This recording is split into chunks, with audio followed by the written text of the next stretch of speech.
The global financial markets are currently undergoing a massive structural shift, and if you look closely at the data, it becomes clear that the highly inflated tech bubble is finally beginning to pop. For 5 consecutive days, the Nasdaq futures have been sliding further into the red, marking one of the most brutal weeks the market has seen in several years. This is not just a temporary hiccup or standard market volatility. It is the inevitable hangover after an extended period of absolute speculative mania. We can point to the highly publicized SpaceX IPO as the definitive peak of this bubble action, a moment where valuation completely decoupled from reality. What we are witnessing now are the direct macroeconomic repercussions of that exuberance. The trouble is deepening across the entire tech sector, with major industry bellwethers signaling that the artificial intelligence hype train is running out of steam. Apple recently sent shockwaves through the consumer market by announcing price hikes of roughly 20% across its ecosystem. In an economy where consumers are already feeling stretched, tacking a massive premium onto products that are already considered luxury items is a recipe for disaster. It is highly likely that this move will absolutely crush consumer demand. Meanwhile, Microsoft is following a similar playbook by raising prices on its Xbox ecosystem. The simple, unvarnished truth is that things just cost too much right now, and the average consumer is reaching a breaking point. This systemic strain is also forcing major players to reconsider their aggressive timelines. Rumors are swirling that OpenAI is quietly delaying its highly anticipated initial public offering. The mere whisper of this delay caused SoftBank stock to plummet by 13% in Japan, as they were positioned to be one of the primary institutional beneficiaries of that public debut. OpenAI's hesitation is a telling indicator. Their leadership is likely watching the broader market cool, observing how heavily hyped entities like SpaceX are experiencing sharp corrections, and realizing that the era of blind retail enthusiasm has drawn to a close. They know that trying to float an IPO in an environment where investors are suddenly demanding actual profits instead of vague promises is a losing proposition. For the first time since March, capital is actively fleeing American equities. Recent Bloomberg data highlights that institutional and retail investors alike have executed record-setting withdrawals from tech funds, explicitly confirming that the artificial intelligence trade has cooled off significantly. While die-hard fans of mega-cap tech figures might insist that these companies are destined for infinite growth, the cold, hard public data says otherwise. Money is leaving the building, valuations are contracting, and the narrative of endless upward momentum is dissolving. This is not an isolated American phenomenon. It is a synchronized global unwinding. In China, veteran hedge fund managers, the very same individuals who accurately identified the market top in 2007 right before the great financial crisis, are sounding the alarm on what they describe as an unsustainable AI super bubble. They are explicitly warning that the collapse point is imminent and that the triggers for a massive correction have already materialized. These managers noted that they underestimated how a temporary wave of genuine demand could be hyped up into such astronomical market capitalizations. They compared the current global market behavior to the 2015 Chinese bull market, which was famously driven by a phenomenon known as brainless buying. According to their analysis, some of the hottest AI-related stocks in China could see corrections as steep as 80%. We see the exact same disconnect when looking at domestic valuations. SpaceX, which had seen its private valuation surge to incredible heights, is facing a harsh reality check.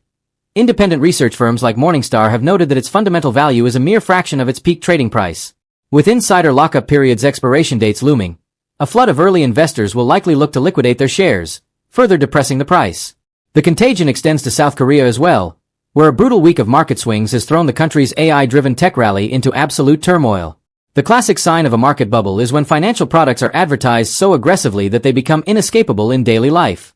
In Seoul, brokerage firms and AI-themed ETFs have completely saturated public spaces, plastered across subways, bus stops, television networks, and even running as pre-show advertisements in movie theaters. When financial speculation becomes a mainstream pop culture phenomenon, the top is usually in. This speculative fever has reached a point where even elderly citizens with traditionally conservative financial habits are asking their families if they should dump their savings into highly volatile assets like Bitcoin. The South Korean market is deeply intertwined with the American tech ecosystem through semiconductor giants like Samsung and SK Hynix. These two companies represent a massive portion of Korea's total market capitalization. When American tech giants are aggressively building massive data centers, these chipmakers mint money. However, if the broader AI trade slows down, those massive data center orders will dry up overnight, causing the Korean tech sector to implode. Making matters worse, financial institutions have made it incredibly easy for retail investors to use double or triple leverage to chase these stocks on the way up. While leverage amplifies gains during a bull market, it accelerates ruin on the way down, leaving a generation of novice investors completely exposed to catastrophic losses. Meanwhile, traditional industrial sectors are facing severe structural crises of their own, most notably in Europe.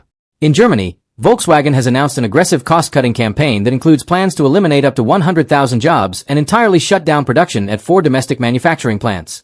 This represents roughly 1 in 6 positions at Europe's largest automaker. Volkswagen is getting severely undercut by highly agile, low-cost Chinese electric vehicle manufacturers that are successfully exporting high-quality, affordable cars globally. This massive layoff is bound to have a profound ripple effect across the entire European economy, raising serious questions about where these displaced industrial workers will find employment in a cooling economic environment. Europe is also grappling with severe climate and infrastructural strain as an intense heat wave bakes the continent. Temperatures in regions like France and the United Kingdom have soared to dangerous levels, frequently pushing past 40 degrees Celsius. This extreme weather has forced cities like Paris to suspend major sporting events and restrict public gatherings. This severe heat exposes a massive infrastructural vulnerability regarding energy consumption. As temperatures rise, the demand for air conditioning spikes dramatically, putting immense pressure on electrical grids.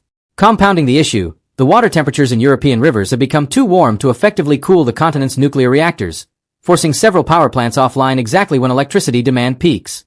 This creates a bizarre and unsustainable macroeconomic paradox. On one hand, society is being told to adopt massive power-hungry AI workloads that require an unprecedented amount of electricity to run data centers. On the other hand, the physical electrical grid is buckling under the weight of basic climate adaptation, like keeping homes and offices habitable.